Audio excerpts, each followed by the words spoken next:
everyone, so for today's video we're going to be making Dalgona coffee, which is made famous in South Korea. Pretty much four ingredients. So instant coffee, granulated sugar, water, and the milk is for the drink later.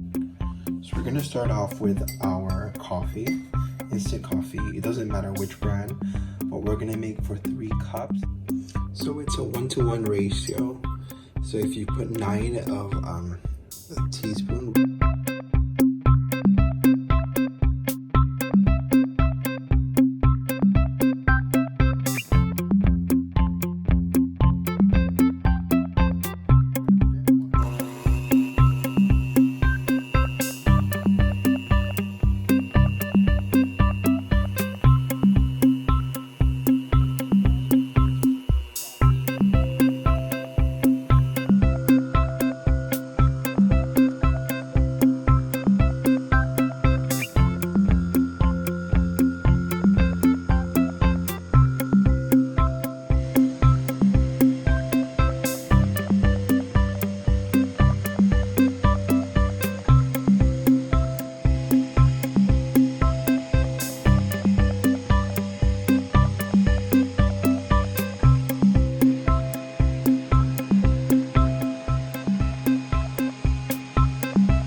Different types of milk. So we have the regular reduced fat milk, and we have the almond milk, and we also have soy milk.